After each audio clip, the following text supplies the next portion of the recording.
पासवान समाज के चिराग पासवान नेता माने जाते हैं, लेकिन क्या वे पूरे राज्य के लिए लोकप्रिय नेता हैं?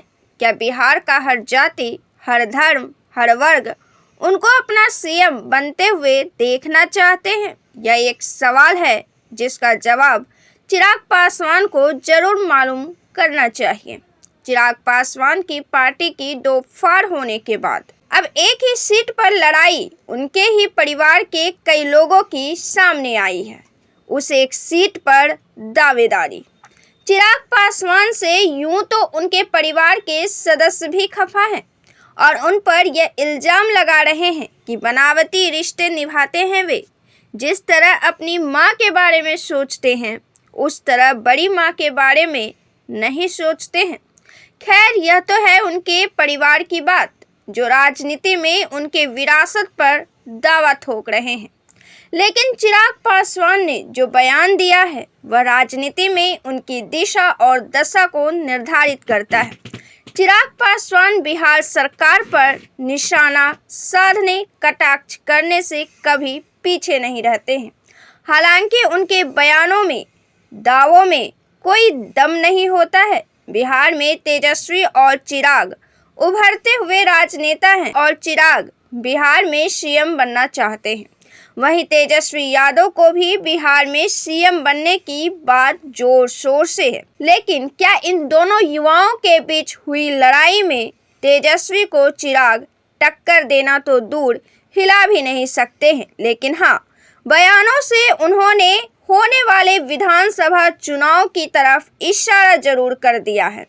चिराग पासवान ने कहा है कि अगर बिहार में मेरी सरकार बनती है तो बिहारियों को शिक्षा और रोजगार के लिए बाहर नहीं जाना पड़ेगा। मैं बिहार की 13 करोड़ जनता का हाथ पकड़कर उनके बारे में सोचूंगा, उन्हें मुख्य धारा में लाऊंगा।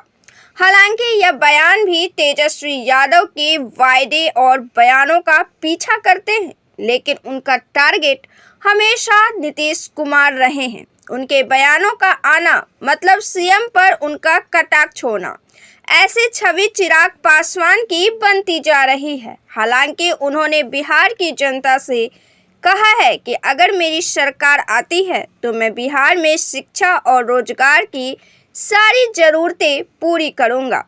वे बिहारी फर्स्ट होने का भी दावा करते हैं और एक तरफ मोदी के हनुमान होने का भी, लेकिन बिहार को विशेष राज्य का दर्जा नहीं दिला सके हैं। क्या बयानों से ही सिर्फ विश्वास जीता जाता है? जनता भी बयानों के वायदे पर सच्चाई की जमीन और जज्बे का पिलर तलाशती है।